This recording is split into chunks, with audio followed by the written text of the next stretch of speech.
Merhaba arkadaşlar, Ören Hanım YouTube kanalıma hoş geldiniz. Bugün size baştan sona detaylı bir şekilde anlatabileceğim çok hoş, çok güzel bir süveter modeli anlatacağım.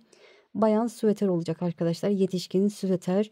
Ben de kızımı öreceğim. Kızım için 38-40 beden için öreceğim arkadaşlar.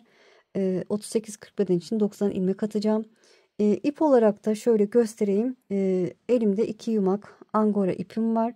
2 yumakta 100 gram 340 metre, şöyle kalın değil arkadaşlar, 340 metre bir ipim var.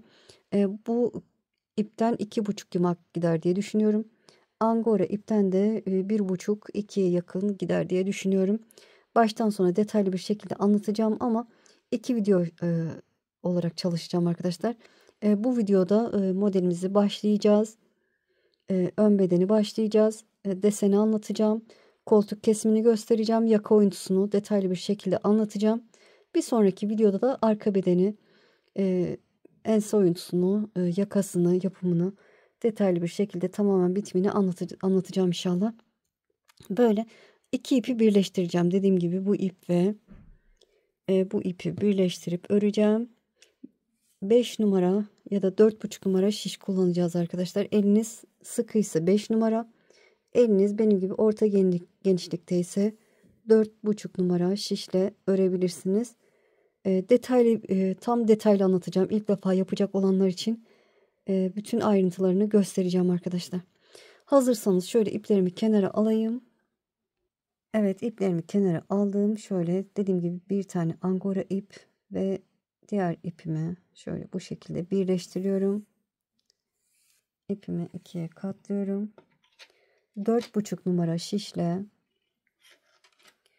tek sayı 90 ilmek, çift sayı sorarsanız da 45 çift olarak başlayacağım. 45 çift olacak. Tek sayı 90 tane ilmek. Desenimde 2 ilmek ve katları artı 2 ilmek fazla atarsanız tam denk düşüyor. Yani tek sayı başlamayın arkadaşlar. Çift sayı başlayın. Rabbim mahcup etmesin. İnşallah çok güzel olacak diye düşünüyorum. Evet, 90 tane ilmek atıp döneceğim. Evet, şişime 90 tane ilmeğimi attım arkadaşlar. 45 çift, yani 90 ilmek attım. Şöyle çevirdim. Lastik örgü yapacağım. İlk ilmeğimi düz örüyorum. Sıradaki ilmeğimi ters örüyorum. Lastik örgüm için bir ters bir düz şeklinde ilerleyeceğim. Sıradaki ilmeğim düz. Sıradaki ilmeğim ters. Bir düz, bir ters. Bir düz, bir ters. Bir düz,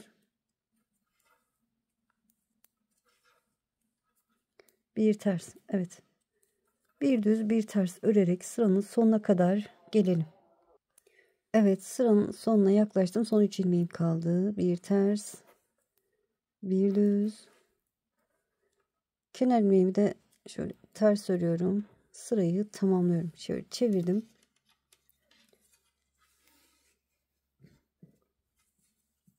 Ön yüze geçtik. İlk kenar ilmeğimi örmeden sağ işimi alıyorum. Tersi ters, düzü düz öreceğim. Lastik örgü yapacağım arkadaşlar. Bir ters, bir düz. Bir ters, bir düz.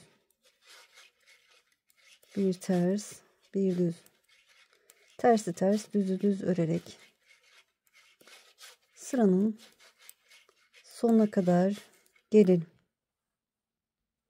Evet, sıranın sonuna yaklaştım. Bir ters, bir düz. Kenar ilmeğimi de şöyle yine ters öreyim. Ters örerek tamamladım. Evet, bu şekilde lastik öreceğiz arkadaşlar. Çevirip arka yüzden yine tersi ters, düz düz örerek devam edeceğim. Ne kadar öreceğim? Şöyle başlangıç sırasında bakın şöyle esnetiyorum örgümü. Bu ters sıralarını sayacağım. 15 sıra. Bu ters sıraları 15 sıra olana kadar öreceğim. Sonra desenimize geçeceğiz arkadaşlar. Şöyle 3 parmaktan biraz fazla öreceğim lastik örgümü. Evet, dediğim gibi bu ters sıraları 15 tane olana kadar örüp sonrasını göstereceğim. Evet, lastik örgümü tamamladım. Dediğim gibi 15 sıra şöyle başlangıç çizgisinden sonra 15 sıra olacak şekilde ördüm. Beraber sayalım bakın. Esnetiyorum örgümü. Bu ters sıralarını sayıyorum. 1, 2, 3, 4, 5, 6, 7, 8, 9, 10, 11, 12, 13, 14, 15. Yeterli. Şöyle 3 parmaktan biraz fazla gördüğünüz gibi. Şimdi desenimize başlayacağız. Desenimiz 4 sıradan oluşuyor arkadaşlar. Şöyle desenimi de göstermek istiyorum. Desenim bu. 4 sıradan oluşuyor ama bir sonraki sırada yana kayıyor. Bir ilmek yana kayıyor. Eğer ki kaydırmazsak şöyle verev bir şekilde ilerliyor arkadaşlar. Yani dikkat etmeniz gerekiyor. Nasıl dikkat edeceksiniz örerken onu da size söyleyeceğim. Şöyle modelim kenarda dursun. Modelimizin birinci sırası, hiçbir işlem yok. Ön yüzden sırayla ilk kenar ilmeğimi örmeden aldım. Düz örüyorum. Evet, düz örerek ilerliyorum.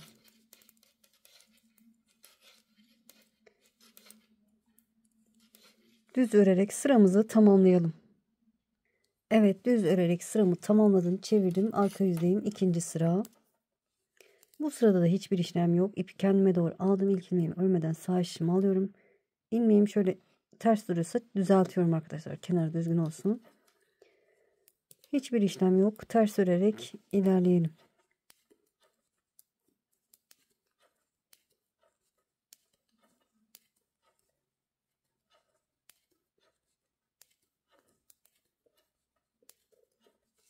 Sırayı tamamlayalım. Evet, ters örerek ikinci sırayı tamamladım. Çevirdim. Ön yüzde modelimin 3. sırasındayım. İlk kenar ilmeğimi örmeden alıyorum. Sıradaki 2 ilmeğin ikisini bir örüyorum. Sıradaki 2 ilmeğin ikisini bir örüyorum. Bu sırada 2 2 örerek ilerliyorum.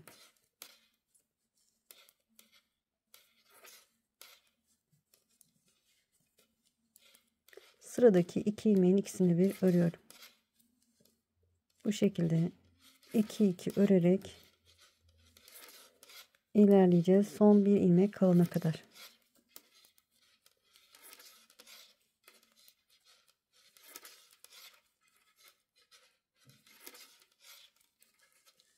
Evet, bir ilmek kalana kadar 2 2 örerek ilerleyelim. Evet, sıranın sonuna yaklaştım. Son 2 ilmeğin ikisini bir ördüm. Kenarda bir ilmeğim kaldı. Onu da örüp modelimin 3. sırasını tamamlamış oldum. Çevirdim. Arka yüzde 4. sırasındayım. İlk desenimin son sırası. İpi kendime doğru aldım. Son ilmeği örmeden sağ şişimi aldım. İlk ilmeğimi. Burada düz öreceğim arkadaşlar. Burada hemen ilk ilmeğimi örüyorum.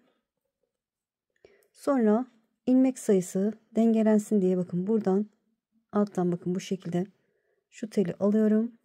İsterseniz sol şişinize geçirin, öyle örün. Böyle düz örüyorum. Sıradaki ilmeğimi düz örüyorum. Sonra 2 ilmek arasında bakın bu teli altından girip düz örüyorum. Sıradaki ilmeğimi düz örüyorum. Sonra 2 ilmek arasındaki şu teli bakın altından girip düz örüyorum. Bir ilmek örüyorum. Sonra 2 ilmek arasında şöyle bu telin altına giriyorum, düz örüyorum.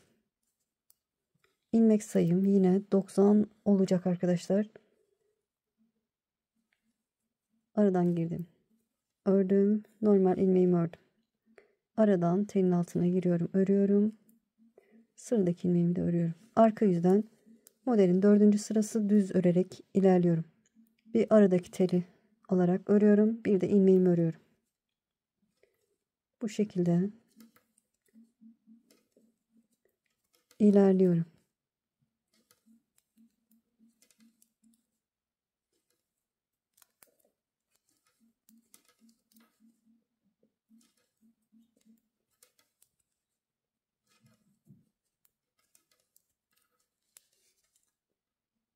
Evet, sıranın sonuna kadar gelelim. Sıranın sonunu göstereceğim. Evet, sıranın sonuna yaklaştım. Son 2 ilmeğim kaldı. Bu araya giriyorum. İlmek alıp örüyorum. Sıradaki ilmeğimi ördüm.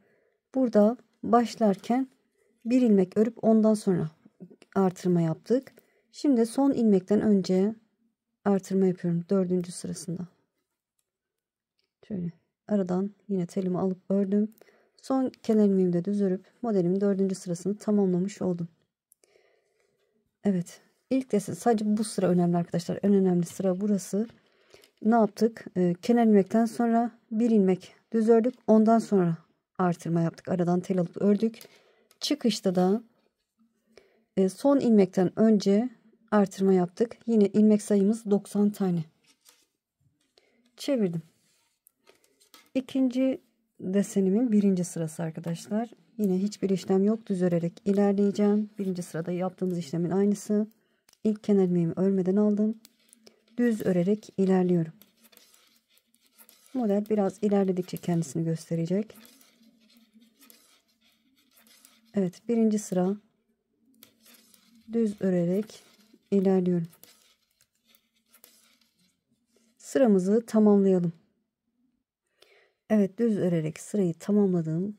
Çevirdim. Arka yüzde ikinci desenimin ikinci sırası. Hiçbir işlem yok. İlk kenar ilmeğimi örmeden alıyorum. Ters örerek ilerliyorum.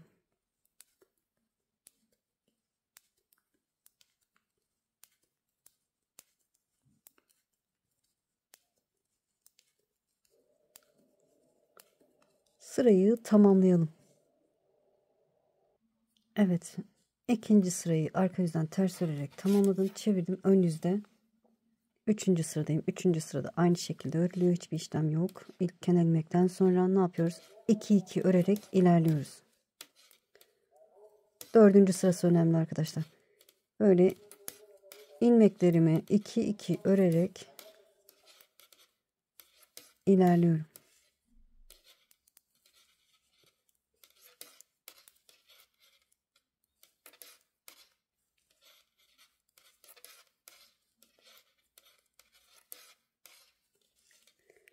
Evet.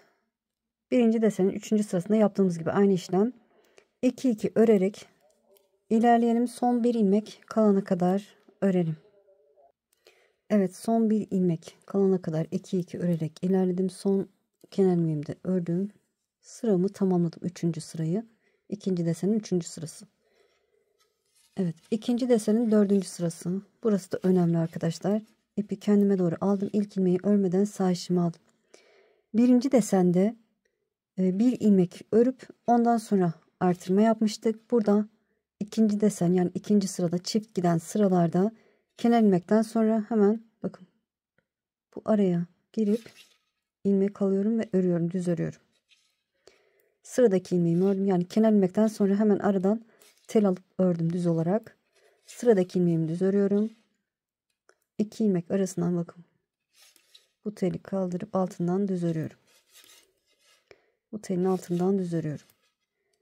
Yani modelim yana kaymış oluyor. Sonra size nasıl anlayacaksınız onu da sonraki sıradan nereden öreceğinizi anlayacağınız onu söyleyeceğim arkadaşlar. Sonraki desende.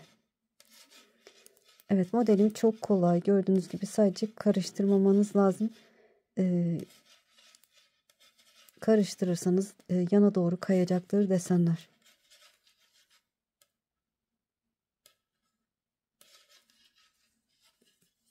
Evet, dengeli olması için bir ilmekten sonra artırmamızı yaptık. İkinci desen sıramızla çift giden sıralarda. Evet, bir düz örüyorum, bir aradan ilmek alıp düz örüyorum. Bu şekilde sıranın sonuna gelelim. Sıranın sonunda da bir püf noktası var, onu göstereceğim.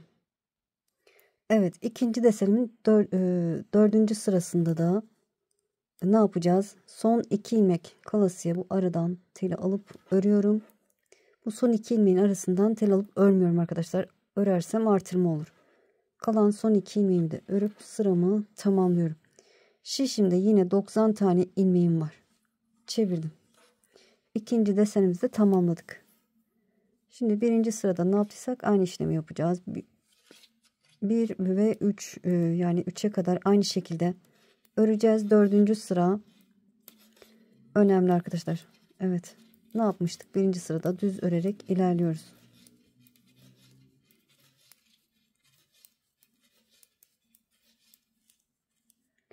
Evet, düz örerek ilerliyorum. Birinci desen sırası da ne yaptıysak dördüncü sırada Burada da dördüncü sırada aynı işlemi yapacağız. Diğerleri aynı dediğim gibi. Sizi kasıyorum belki konuşarak ama detaylı anlatabilmek adına hiç kasılmayın arkadaşlar. Kolay, modelimiz çok kolay. Sadece mantığı var, onu dikkat edin. Nasıl anlayacaksınız? Birazdan bu sıranın dördüncü sırasında size göstereceğim. Karıştırmamanız için. Evet, ön yüzden düz örelim. Sırayı tamamlayalım. Arka yüzden ikinci sırayı, yani ters sırasını gidelim. Sonra ön yüzden üçüncü sırayı göstereceğim. Evet, desenimin ikinci sırasını arka yüzden tamamladım. Çevirdim. Ön yüzde üçüncü sırasındayım. İlk kenar ilmekten sonra ne yapıyorduk? 2-2 örerek ilerliyoruz. Son bir ilmek kalana kadar. Evet, böyle 2-2 örerek ilerliyorum. Son bir ilmek kalana kadar 2-2 örerek ilerleyelim. Evet, üçüncü sıranın sonunda 2-2 örerek ilerlemiş olduğum son kenar ilmeğimi de örüp sıramı tamamladım. Çevirdim. Arka yüzden dördüncü sıradayım. Birinci desenin dördüncü sırasında ne yaptıysam aynı işlemi yapacağım. Şöyle ilk kenar ilmeğimi örmeden aldım. Ne yapmıştım? Kenar ilmekten sonra bir ilmek örmüştüm. Ama ileride karıştırırsanız arkadaşlar şöyle bakarsınız. Şöyle bakın.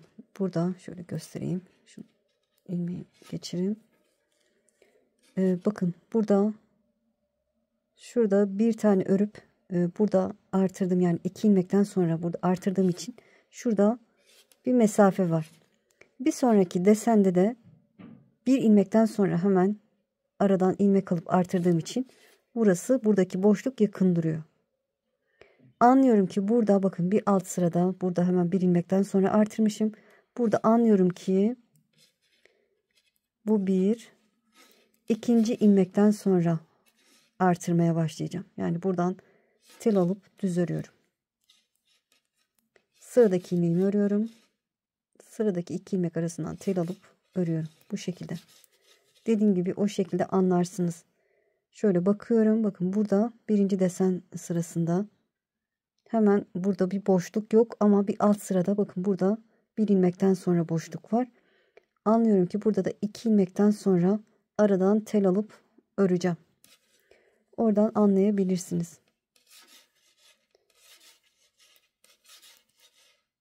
Karıştırırsanız da arkadaşlar şöyle mesela birinci sıraya şöyle işaretleyici koyun. Sonra üçüncü sırada aynı olacak. Üçüncü sıraya işaretleyici koyun. Burada üçüncü sırada ne yaptık? 2 ilmekten sonra artırma yaptık.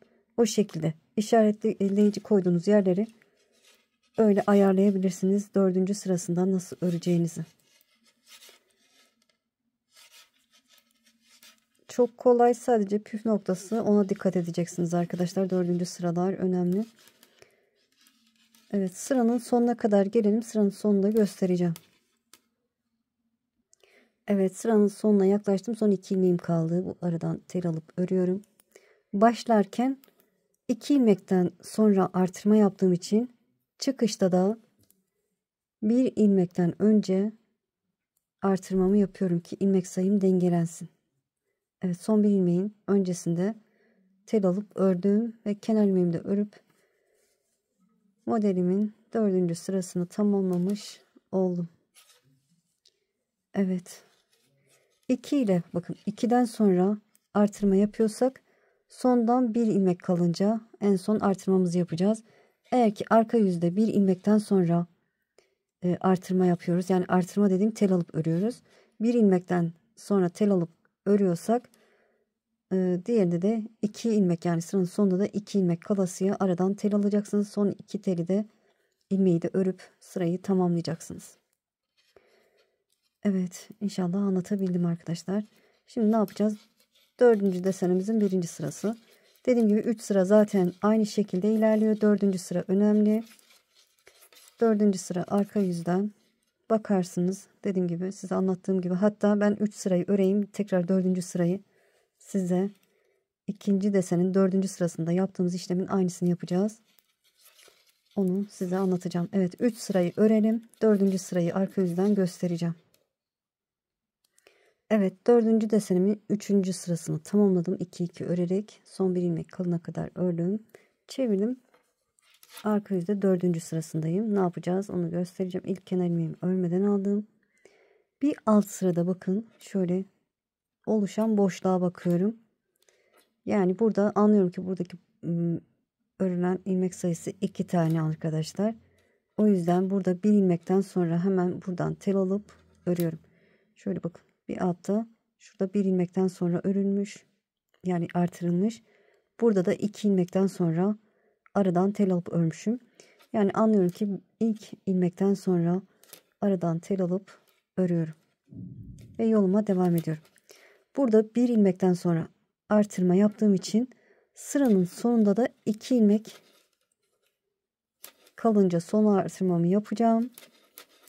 Kalan 2 ilmeğimi de örüp sırayı tamamlayacağım arkadaşlar. O şekilde anlarsınız.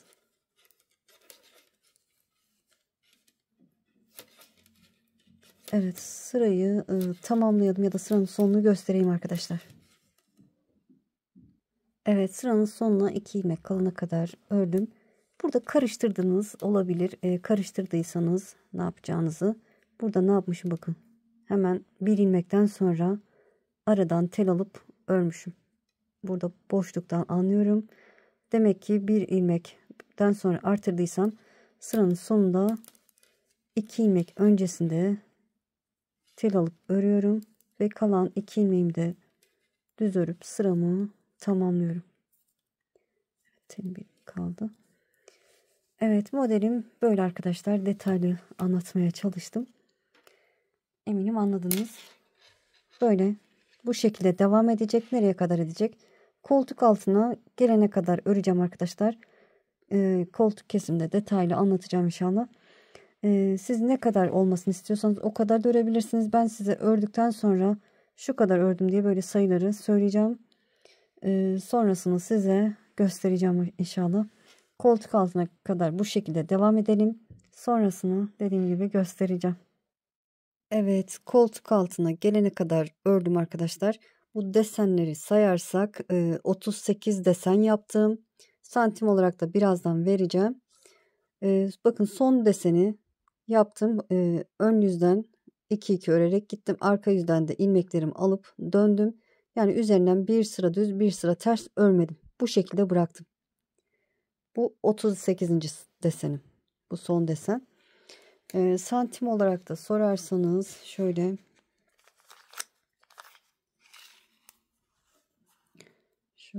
göstereyim.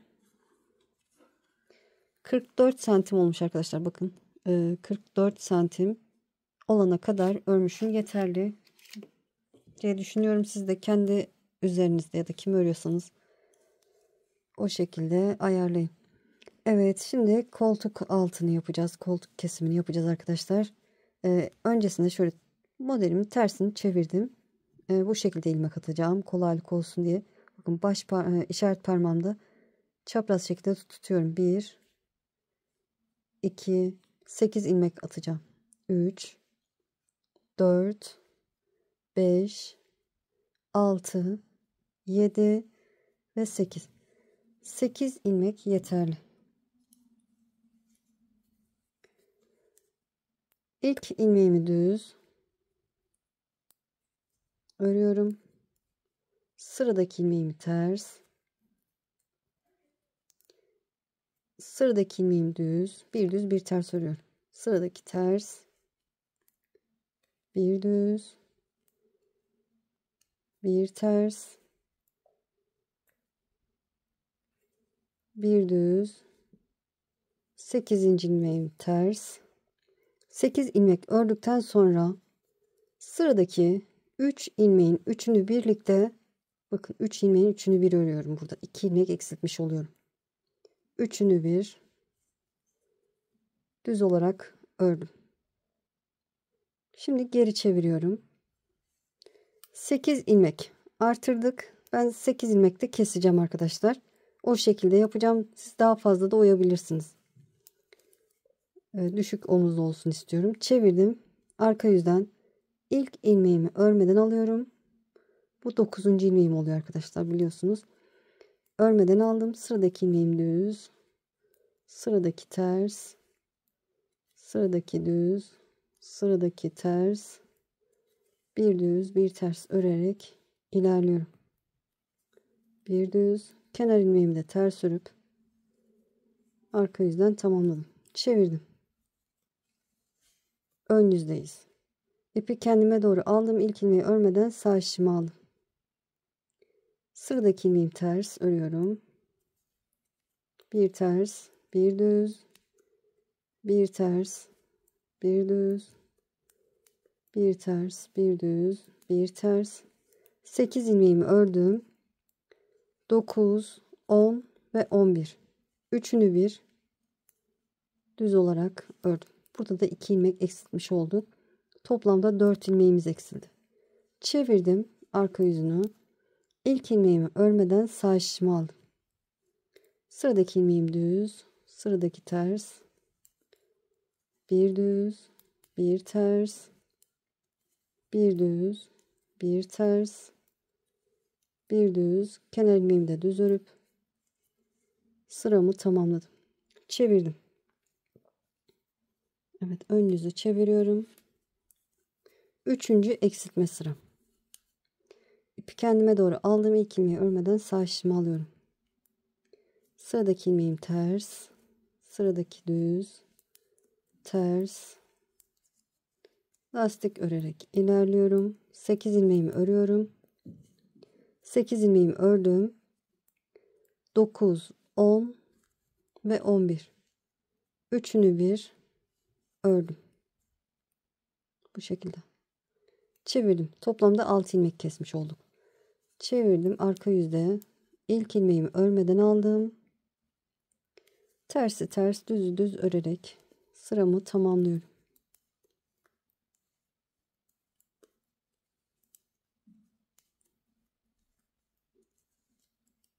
Kenar ilmeğimi de ters örüyorum. Düz örebilirsiniz, ters örebilirsiniz. Size kalmış. Evet, çevirdim. Ön yüzde 4. eksiltme sıramdayım. İlk kenar ilmeğimi örmeden sağ şişimi aldım. 8 ilmeğimi örüyorum. 2 oldu. 3, 4, 5, 6, 7 ve 8. 3 defa 3 3 kestik. Şimdi 2 keseceğim. Bakın sıradaki 2 ilmeğin, yani 9 ve 10, ikisini bir örüyorum. 9 ve 10. ilmeği ördüm. Çevirdim 4. eksiltme sıramda. Arka yüzden ilk ilmeği örmeden aldım. Tersi ters, düzü düz örerek sıramı tamamladım. Toplamda 7 tane ilmek kestik. Çevirdim, ön yüzdeyim. Her ön yüzde kesiyoruz. Evet, ilk kenar ilmeğimi örmeden aldım. 7 ilmeğimi örüyorum. 3, 4, 5, 6, 7 ve 8. 8 ilmeğimi ördükten sonra sıradaki 2 ilmeğin ikisini bir ördüm. Evet, toplamda 8 ilmek kestik arkadaşlar. Bu koltuk altını oymuş olduk. Eğer ki daha oyuntulu olmasını istiyorsanız devam edebilirsiniz. Evet, ben yeterli olduğunu düşünüyorum, o yüzden düz örerek ilerliyorum. Bu sırada desenim yoktu zaten.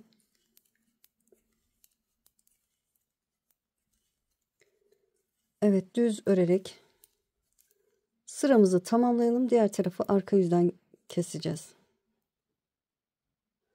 Evet, düz örerek sıramı tamamladım. Şimdi burada da 8 ilmek artıracağım. Şöyle şu şekilde bakın. 1, 2, 3, 4, 5, 6, 7 ve 8. 8 ilmek artırdım. Çevirdim, arka yüzdeyim.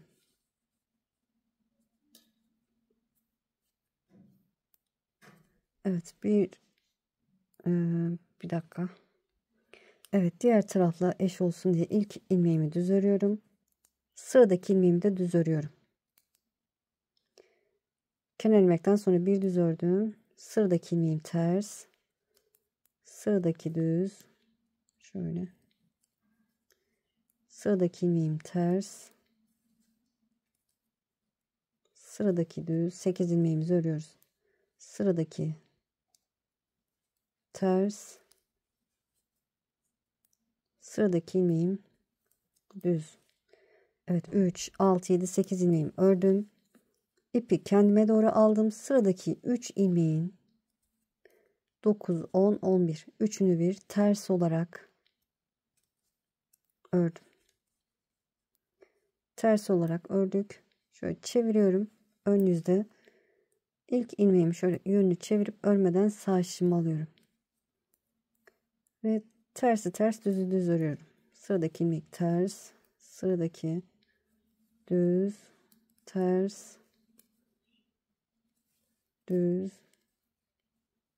ters, düz, ters. Kenar ilmeğimi de düz örüp ön yüzden sıramı tamamladım. Burada arka taraftan kesiyoruz arkadaşlar. Dikkat ettiyseniz çevirdim, arka yüzdeyim. İlk kenar ilmeğimi örmeden aldım. 8 ilmeğimi örüyorum. 2 oldu. Tersi ters, düzü düz. 3 4 5 6 7 ve 8. İkinci eksiltme sıram. İpi kendime doğru aldım. Sıradaki 8 ilmekten sonra sıradaki 3 ilmeğin üçünü bir ters örüyorum. Ters ördüm. Çevirdim. Ön yüzdeyim. Bu ilmeğin yönünü bu şekilde çeviriyorum arkadaşlar. Çapraz durmasın. Şöyle çevirip sağ şişimi aldım. Ve tersi ters, düzü düz örerek sıramı tamamlıyorum.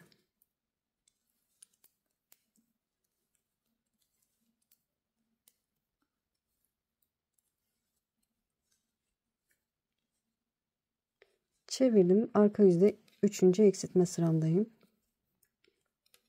İlk kenar ilmeğimi örmeden aldım. Karşımda düz ilmek var. Düz örüyorum. 8 ilmeğimi örüyorum. 3 4 5 6 7 8 ilmeğimi ördüm. İpi kendime doğru aldım. Sıradaki 3 ilmeğin üçünü bir ters örüyorum.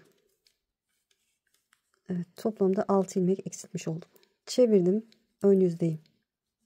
İlk ilmeği şöyle çevirip sağ şişimi alıyorum. Ve tersi ters, düz düz örerek lastik örgümü örüyorum.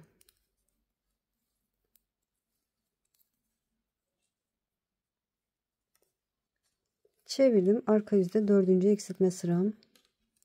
İlk kenar ilmeğimi örmeden aldım. Bir düz, bir ters örerek ilerliyorum.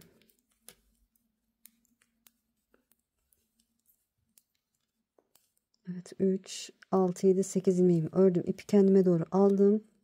Sıradaki bakın 4. eksiltme sırasında 2 ilmeğin ikisini bir ördüm. Çevirdim. Ön yüzde ilk ilmeği şöyle çevirip sağ şişimi alıyorum.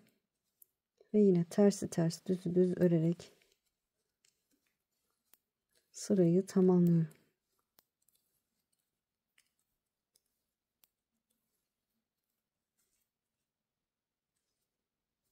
Çevirdim. Arka yüzde 5. eksiltme sıram.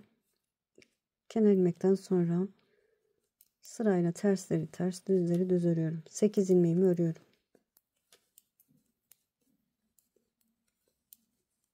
3 6 7 8 oldu. İpi kendime doğru aldım. Sıradaki 2 ilmeğin ikisini bir ters olarak ördüm. Evet. Arka yüzde yoluma devam ediyorum. Çünkü tamamladık arkadaşlar. 8 ilmeğimizi de kesmiş olduk. 8 artırdık. 8'ini de kestik sırayla. Ve sıramı ters örerek ilerliyorum. Son 9 ilmek kalana kadar ters örerek ilerleyelim. Evet, 9 ilmeğim kaldı. Beraber sayalım. 3, 6, 9 ilmeğim kaldı. Sıradaki ilmeğim ters. Bir düz, bir ters. Bir düz, bir ters. Bir düz, bir ters örerek sıramı tamamladım. Çevirdim. Ön yüzdeyim. Eğer ki dediğim gibi oyuntuyu az bulursanız arkadaşlar burada git gel yaparak da eksiltebilirsiniz. Mesela burada 9 ilmekten sonra sıradaki 2 ilmeğin ikisini bir örersiniz. Burada da tersinde 9 ilmek 8 ilmekten sonra sıradaki 2 ilmeğin ikisini bir örersiniz. Pardon, burada 8 ilmekten sonra kesiyorduk. O şekilde yapabilirsiniz. Evet, benimki yeterli. Ben artık desenime devam edeceğim. Kenarlarda da lastik örgümü devam ettireceğim.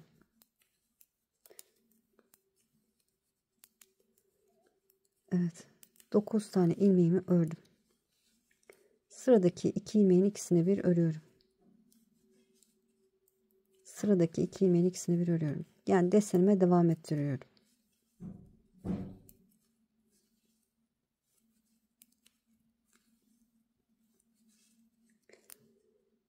Evet, son 9 ilmek kalana kadar örelim.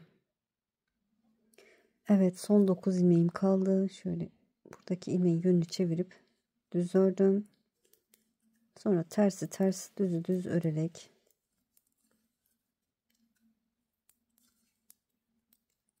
sıramı tamamladım.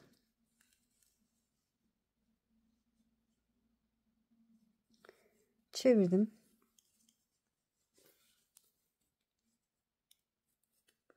Kenar ilmekten sonra yine lastik örgümü örerek ilerliyorum.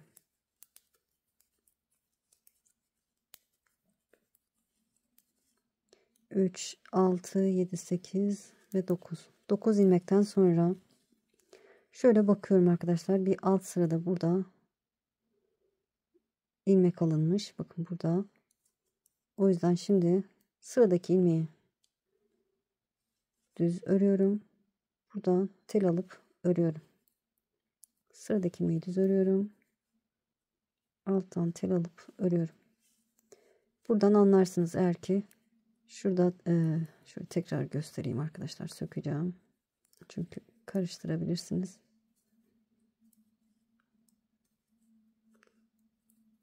Detaylı anlatayım. Evet. 3, 6, 9, 3, 6, 7, 8 ve 9 ilmekten sonra bakın. Şöyle şuradan aşağıya bakıyorum. Burada bir boşluk var. Demek ki bir altı burada tel almışım. Yani burada almışım. O yüzden bunu örüyorum. 9 ilmekten sonra bir tane örüyorum. Aradan tel alıp örüyorum. Bir tane örüyorum. Aradan tel alıyorum, örüyorum. Evet, desenimize devam ediyoruz arkadaşlar. Bu şekilde yaka oyuntusuna kadar ilerleyeceğiz. Koltuk kesimini tamamladık. Böyle devam edelim arkadaşlar. Ben size ne kadar ördüm, ne kadar sonra yaka oyuntusunu yapacağız. Hem santim olarak ölçeceğim, hem de kaç desen yaptıktan sonra yaka oyuntusuna başlayacağız. Birazdan onu size göstereceğim. Evet, koltuk kesiminden sonra yaka oyuntusuna gelecek kadar mesafeyi ördüm arkadaşlar. Ne kadar ördüm, şöyle desenleri sayarsak bakın şurada şu desenden sonra koltuk kesimi yapmışız. Ondan sonraki sıraları sayıyorum. 3, 6, 9, 12 desen sırası yapmışım. Şöyle santim olarak vereceğim inşallah. 100 lirayı alırsam. Santim olarak da şöyle 16 santim arkadaşlar. 16 santim. Şöyle 16 santim olana kadar örmüşüm. Yaka oyuntusunu nasıl yapacağız arkadaşlar? Ben yanlarda ilk önce ne kadar ilmek kalmasını istiyorsanız onu ayarlayın. Siz farklı desende yaptıysanız yan kısımlarda, yani omuz hizalarında kaç ilmek kalsın istiyorsanız ona göre ayarlayacaksınız. Ben 26 ilmek bu omuzlarda 26 ilmek kalmasını istiyorum. Hem sağda hem solda. Ortada 38 ilmek keseceğim arkadaşlar. 19 taneyi bir tarafta keseceğim. Bir omuzu bitirdikten sonra, yakanın bir tarafını bitirdikten sonra diğer tarafı yine 19 ilmek keseceğim sırayla. Kesimi nasıl yapacağım arkadaşlar? Şöyle ayarladım. İlk sırada 6 ilmek keseceğim. Sonra 4, 3, 2, 2, 1, 1 şeklinde keseceğim. Son olarak da gördüğünüz gibi şunu da söylemedim size. Son yani 12. desenimi yaptım. Ön yüzden düz, arka yüzden ters örmedim arkadaşlar. Bu şekilde bıraktım. Şimdi ne yapacağız? İlk önce ilmeklerimin yarısını öreceğim arkadaşlar. 90 tane ilmeğim var. 45 ilmeğimi örerek ilerleyeceğim. Evet. 45 tane ilmeğimizi örelim. Sonra yaka oyuntusunu göstereceğim. Evet, 45 tane ilmeğimi ördüm. Şimdi yarısına kadar gelmiş olduk arkadaşlar. Burada ilk olarak 6 ilmeğimi keseceğim. Şimdi 46. ilmeğimi örüyorum. Sonra bu ilmeği sol şişime aktarıyorum. 2 ilmeğin ikisini bir örüyorum. 1. İlmeğimi sol şişime aktardım. İkisini bir ördüm. 2. İlmeğimi sol şişime aktardım. İkisini bir ördüm. 3. Sol şişime aktardım. İkisini bir ördüm. 4. Sol şişime aktardım. İkisini bir ördüm. 5. İkisini bir ördüm. 6. 6 ilmek kestim. Burada da 6 ilmek keseceğiz. Ben şuradan başlayabilirdim kesmeye ama size daha detaylı anlatmak için bu şekilde yapıyorum arkadaşlar. Dilerseniz siz burada 6 ilmek öncesinden kesebilirsiniz. Evet, 6 ilmek kesim yaptıktan sonra yoluma devam ediyorum. Ön yüzden keseceğiz burayı. Bu tarafı arka yüzden keseceğiz. Önce bu kısmı bitireceğiz. Evet, sırayı tamamlayalım. Arka yüzden de sıramızı tamamlayalım. Yani hem ön yüzü bitirelim hem arka yüzü bitirelim. Ön yüzde burada kesimi göstereceğim. Evet, ön yüzü bitirdim. Şimdi arka yüzden sıramı tamamladım. Çevirdim. Ön yüze geçtim. İkinci eksiltme sıramdayım. Bir alt sırada ön yüzde 6 ilmek kesmiştik. Şimdi 4 ilmek keseceğiz. Hemen 2 ilmeğin ikisini bir örüyorum. Bu 1. İlmeğimi sol şişime aktardım. İkisini bir ördüm. 2. İlmeğimi sol şişime aktardım. İkisini bir ördüm. 3. Sol şişime aktardım. İkisini bir ördüm. 4. Evet. 4 ilmek kesmiş oldum. Şöyle burada şöyle bir ayarlama yapacağım arkadaşlar. Burada 2 2 keseceğiz desen için. Doğru mu gidiyorum? Bir bakmam lazım. Ona bakayım. Evet, şöyle bakıyorum arkadaşlar. Şöyle nereye iniyorum? Size göstermek istiyorum arkadaşlar ne yapmanız gerektiğini. Farklı sayılarda başladıysanız. Bakın burada şunu bakın. Bunu almış böyle ikisini bir toplamış. Yanındaki ilmekle birlikte. Burada da bakın bir üst sırada da şöyle öncesindeki ilmekle toplamış.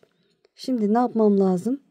Benim şundan şunu ikisini bir toplamam lazım. Burada bu ilmekten sonra bir ilmek örüyorum.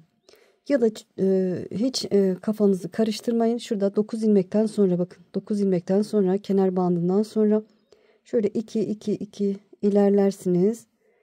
2 2 ilerliyorum.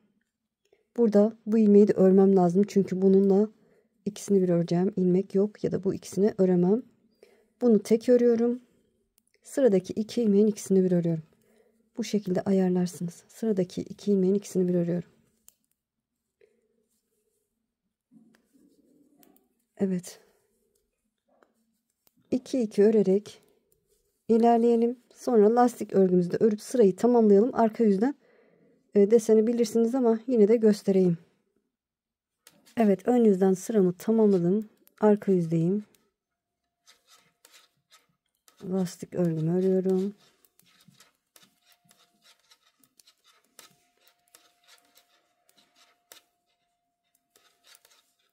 Üç, 6, 9. 9 ilmekten sonra bakın bir alt sırada burada hemen buradan tel alıp örmüşüm. Şimdi buradan tel almıyorum. Direkt bu ilmeği örüyorum. Bakın tel almadan ilk ilmeğimi düz örüyorum.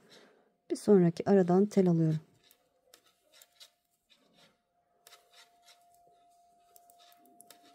Evet, şöyle sıranın sonuna şöyle şuraya kadar gelelim. Evet, sıranın sonuna geldim. 2 ilmek kalasıya bu aradan tel alıp örüyorum. Bu 2 ilmeğimi de tek tek örüp bu şekilde tamamlıyorum. İlmek sayısını söyleyeyim. Şöyle 3, 6, 9, 12, 15, 18, 21, 24, 27, 30, 33, 35 tane ilmeğim var. İlk sırada 6, ikinci sırada 4 kestik. Yani toplamda 10 ilmek eksiltmiş olduk. Şimdi 3.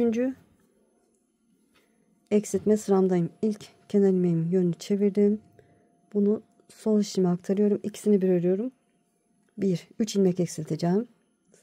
Sol şişime aktardım. İkisini bir ördüm. 2. Sol şişime aktardım. İkisini bir ördüm. 3. 3 ilmek yeterli. Ve yoluma devam ediyorum. Evet. 3. eksiltme sıramı tamamladım. Bu sırada zaten işlem yok. Düz örerek ilerleyeceğiz. Lastik örgümüzü tamamlayıp sırayı tamamlayacağız. Arka yüzden de örelim arkadaşlar. Ön yüzde 4. eksiltme sırasında ne yapacağımızı göstereceğim. Tamamlayıp döneceğim. Evet, ön yüzde 4. eksiltme sırama geldim. Şöyle görüntüsü bu. Bu sırada 2 ilmek eksilteceğim. Şöyle ilk ilmeğin yönünü çevirdim. Sol şişime aktarıyorum. İkisini bir ördüm. 1. Sol şişime aktardım. İkisini bir ördüm. 2. Evet, şimdi yine şöyle bakacağım arkadaşlar. 3, 6, 9 ilmekten sonra 2, 2, 2, 2, 2, böyle 2, 2 sayıyorum. Bakın 2 denk geliyor. Yani 2 ilmeğin ikisini bir, hemen sıradaki 2 ilmeğin ikisini bir ördüm. Desenimi yaparak ilerliyorum. Eminim usta olanlar bilir arkadaşlar. Ama acemi ilk defa yapacak olanlar bilemeyebilir. O yüzden detaylı gösteriyorum. Evet, sırayı tamamlayalım. Arka yüzden yine burada göstereceğim. Evet, çevirdim. Arka yüzdeyim. İlk ilmeğin yönünü çevirip lastik örgümü yapıyorum.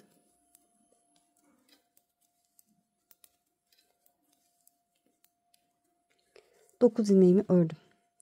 Bir alt sırada bakın şurada ilmek almamışım. Bir tane örüp almışım. Burası şöyle. Şimdi demek oluyor ki buradan ilmek alacağım ve öreceğim.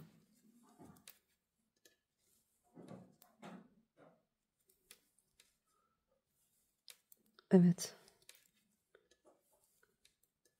Şöyle örerek ilerliyorum.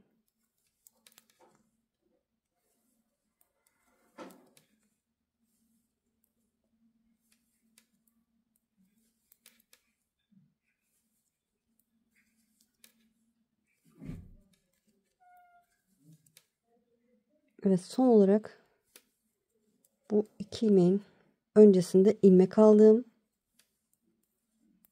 Kalan 2 ilmeğimi de örüp tamamladım. İlmek sayım 3, 6, 9, 12, 15, 18, 21, 24, 27, 30 tane ilmeğim kalmış. Evet, şimdi 5. eksiltme sıramdayım. İlk ilmeğin yönünü çevirdim. Sol şişime aktarıyorum. 2 ilmeğin ikisini bir ördüm. 1, 2 ilmek keseceğim. İlmeğimi sol şişime aktardım. İkisini bir ördüm. 2. Ve yoluma devam ediyorum. Evet, desenimde işlem yok. Ön yüzden sırayı tamamlayalım. Arka yüzden de sıramızı tamamlayalım. 6. eksiltme sırasını göstereceğim. Oyuntumuz şu şekilde ilerliyor. Evet, ön yüze geçtim. 6. eksiltme sıramdayım. Bu sırada sadece bir ilmek eksilteceğim.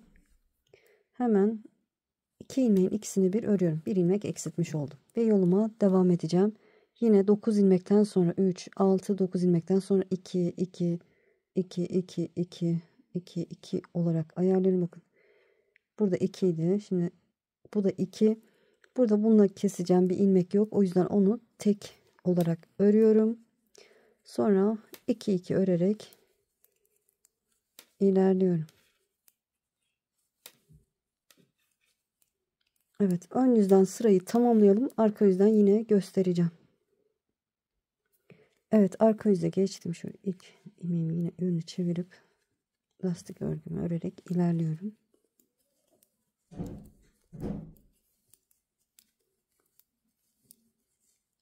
Üç, 6, 9 ilmeğimi ördüm. Burada bir altta burayı örerek başlamıştık. Şimdi onu örmüyorum. İlk ilmeğimi örüyorum. Sonra aradan tel alıp örüyorum. Bir örüyorum. Bir aradan tel alıyorum. Bu şekilde ilerliyorum.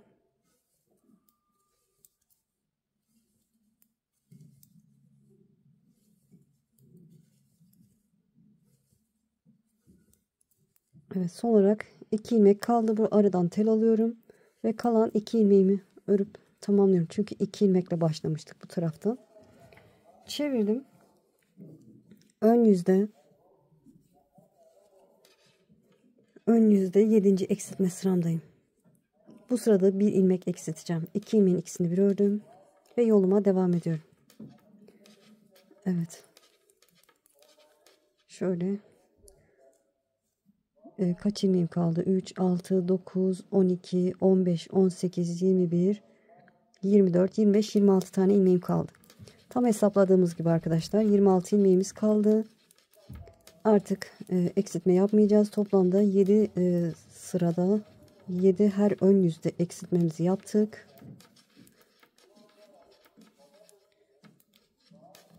Şöyle sırayı tamamlayayım hızlıca.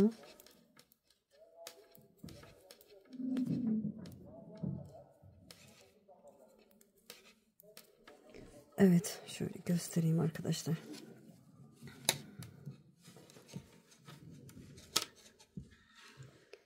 Evet, böyle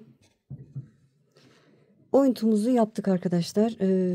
Artık bundan sonra şöyle 3 parmak kadar ya da daha fazla da örebilirsiniz.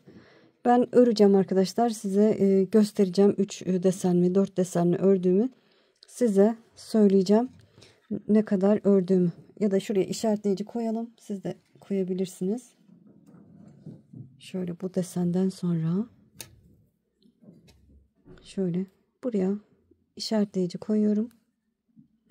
Kaç desen ördüğümü size birazdan göstereceğim. Tamamlayıp döneceğim. Evet, gördüğünüz gibi tamamladım. Şöyle son kesim yaptıktan sonra zaten işaretleyici koymuştum. Ondan sonra 1, 2, 3, 4 desen ördüm. Ön yüzden düz, arka yüzden ters örmeyi de unutmadım arkadaşlar. Şöyle koltuk kesiminden sonra belki işaretleyici koymadıysanız şöyle bakın. Şundan sonra koltuk kesimine başlamışım. 3, 6, 9, 12, 15, 18, 19 desen yapmışım. Şimdi burada şöyle omuz kısmının düşük olmasını istiyorsanız 10 ilmek, mesela 10 ilmek kalana kadar örersiniz. Geri dönersiniz. Sonra şöyle şuraya kadar örüp geri dönersiniz. Ben kolay olsun istiyorum. Bir de desenim el vermiyor. O yüzden tamamen ilmeklerimi keseceğim arkadaşlar. Omuz düşürme yapmayı da anlatmış oldum. Evet, tamamen bütün ilmeklerimizi keselim. Sonrasını göstereceğim. Evet, kalan 26 ilmeğimi de kestim. Şunu da söylemedim arkadaşlar. Eğer ki burada kafanız karıştıysan sadece 26 ilmeğe odaklanmanız gerekiyor. Onu da söylemedim ama. Evet, bilirsiniz eminim, o kadar detaylı anlattım. Evet, ipimi de biraz uzun bırakıp kestim ki belki burayı dikerken yardımcı olur. Şimdi diğer tarafı öreceğiz. Şöyle tersini çeviriyorum arkadaşlar. Tersini çevirdim, ipimi aldım. Şöyle.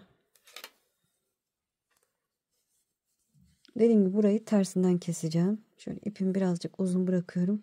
Şurada sabitlerim boşluk olursa diye. Şöyle ilk ilmeğimi şöyle düz örüyorum. Düz ördüm. Onu sol şişime aktardım. İkisini bir ördüm. Düz olarak örüyorum arkadaşlar. Çünkü sorun olmaz. Zaten tel alacağız. Tel alınca bu ilmek çirkin görüntü gidecek. Bir ilmek eksilttim. İlk önce 6 ilmek eksiltmiştik. Sıradaki 2 ilmeğin ikisini bir ördüm. 2 oldu. İlmeğimi sol şişime aktardım. İkisini bir ördüm. 3. Sol şişime aktardım. İkisini bir ördüm. 4. Sol şişime aktardım. İkisini bir ördüm. 5. Sol şişime aktardım. İkisini bir ördüm. 6. 6 ilmek kesmiş oldum. Ve yoluma devam ediyorum. Evet. Zaten ters örüyoruz. Sırayı tamamlayalım. Ön yüzden de bilirsiniz zaten. Ön yüzden de sırayı tamamlayalım. İkinci eksiltme sırasını. Evet, arka yüzden sıramı tamamladım. Ön yüzden lastik örgüden sonra 2 2 örerek desenimi yaptım. Sıranın sonunda şöyle 2 ilmeğim kaldı. Bunları da tek tek örüyorum. 1 2. Evet, çevirdim. Arka yüzde ikinci eksiltme sıramdayım. Bu sırada 4 ilmek keseceğiz. Evet, ilmeğimin yönünü çevirdim. Sol şişime aktardım. İkisini bir ördüm. 1. İlmeğimi sol şişime aktardım. Kenarda 2 ilmek olduğu için sırayla 2 ilmeği kestim. Sonra buradan tel alıyorum. Sol şişime aktarıyorum. Sağ içindeki ilmeğimi de sol şişime aktarıp ikisini bir örüyorum. 3. İlmeğimi sol şişime aktardım. İkisini bir ördüm. 4. 4 ilmek eksiltmiş oldum. 4 ilmekten sonra yoluma devam ediyorum. Aradan tel alıp örüyorum. Normal ilmeğimi örüyorum. Aradaki telden örüyorum. Normal ilmeğimi örüyorum. Bu şekilde ilerliyorum. Bir alt sırada 6 ilmek. Şimdi 4 ilmek kestik. Şişimizde 35 tane ilmeğimizin olması lazım. Yani ne kadar eksilttiyseniz ilmeklerinizden çıkartın arkadaşlar. O kadar ilmeğiniz kalacaktır. Eksilttiğiniz sayıyı çıkartın. Evet, şöyle örerek ilerliyorum. Evet, son olarak 3 6 9 şöyle alta bakıyorum, bir altta buradan aradan tel almamışım. Şimdi oradan tel alıyorum ve lastik örgümü örüp sıramı tamamlıyorum. Beraber ilmeklerimizi sayacağız, o yüzden hepsini ördüm. Şöyle beraber sayalım arkadaşlar. 3 6 9 12 15 18 21 24 27 30 33 34 35 tane ilmeğim var. Çevirdim, ön yüzdeyim. Zaten düz öreceğiz. Sırayı tamamlayalım. Arka yüzden 3. eksiltme sırasını göstereceğim. Evet, ön yüzden sıramı tamamladım. Çevirdim, arka yüzde 3. eksiltme sıramdayım. Şöyle ilk ilmeğin yönünü çeviriyorum. Bu sırada 3 ilmek eksilteceğim. Hemen 2 ilmeğin ikisini bir ördüm. İlmeğimi sol şişime aktardım. İkisini bir ördüm. 2 oldu. İlmeğimi sol şişime aktardım. İkisini bir ördüm. 3. 3 ilmek eksiltmiş oldum. Yoluma devam ediyorum. Ters örerek ilerliyorum. Evet, sırayı tamamlayalım. Ön yüzden de zaten 2 2 örerek sıranın sonuna geleceğiz. Sonrasını göstereceğim. Evet, ön yüzden 2 2 örerek sıranın sonuna geldim. Son kenarda bir ilmeğim kaldı. Onu da örüyorum. Sıramı tamamladım. Evet, çevirdim. Arka yüzde 4. eksiltme sıramdayım. Bir altta 3 ilmek kesmiştik. Şimdi 2 ilmek keseceğim. İlmeğimi yönünü çevirdim. Sol şişime aktardım. Şöyle evet, ben bir ayarlama yapayım arkadaşlar. Şimdi bir altta şurada şey yapmıştık. Evet, burada hemen şuradan tel alıyorum. Sol şişime aktarıyorum. Bakın, ilmek sayısı dengeli olsun diye buradan tel aldım. Sol şişime aktardım. Bu sağ şişimdeki ilmeğimi de sol şişime aktardım. İkisini bir ördüm. 1. İlmeğimi sol şişime aktardım. İkisini bir ördüm. 2. 2 ilmek kesmiş oldum. Sonra aradan tel alıyorum. Örüyorum. İlmeğimi örüyorum. Aradan tel alıp örüyorum. İlmeğimi örüyorum. Aradan tel alıp örüyorum.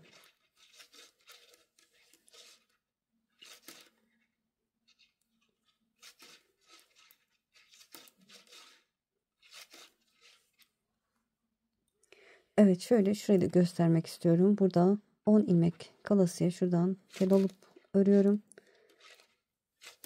Sıradaki ilmeğimi de ördüm. Sonra lastik örgüme geçiyorum. Bir ters, bir düz, bir ters, bir düz.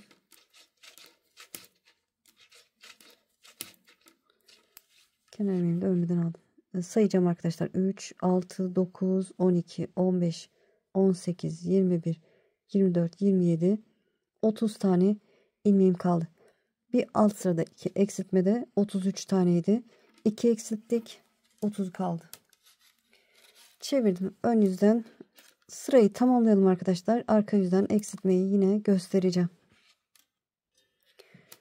Evet, ön yüzden sırayı tamamladım. Çevirdim. Arka yüzden 5. eksiltme sıram. Bir alt sırada 2 ilmek eksiltmiştim. Şimdi yine 2 ilmek eksilteceğim. İlmeğimin yönünü çevirdim. Sol şişime aktardım. İkisini bir örüyorum. 1. İlmeğimi sol şişime aktarıyorum. İkisini bir ördüm. 2. 2 tane eksiltme yapmış oldum. Ve yoluma devam ediyorum. Evet, arka yüzdeyiz. Sıramızı tamamlayalım. Ön yüzden de sırayı tamamlayalım. 6. eksiltme sırasını göstereceğim. Evet, ön yüzden lastik örgüden sonra 2 örerek devam ettim. Son bir ilmeğim kaldı. Onu da örüyorum. Çevirdim. Arka yüzden 6. eksiltme sıramdayım. İlmeğimi yönünü çevirdim. Sol şişime aktardım. İkisini bir ördüm. Evet, sonra buradan tel alıp örüyorum. İlmeğimi örüyorum. Tel alıp örüyorum. İlmeğimi örüyorum.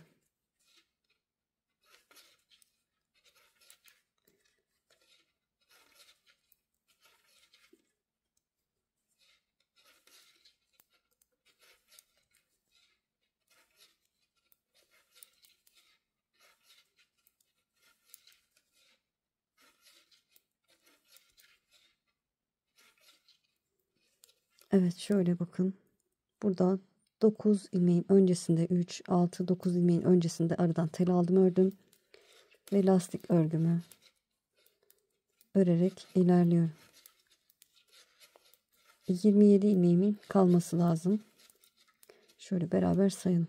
3, 6, 9, 12, 15, 18, 21, 24 ve 27. Evet, çevirdim. Ön yüzden sırayı tamamlayalım. Arka yüzden 7. yani son eksiltmemizi yapacağız. Evet, ön yüzden sırayı tamamladım. Çevirdim. Arka yüzdeyim. Bu sırada da bir ilmek keseceğiz. Eksilteceğiz. İlmeğimi yönünü çevirdim. Sol şişime aktardım. İkisini bir örüyorum. Ve ters örerek ilerliyorum.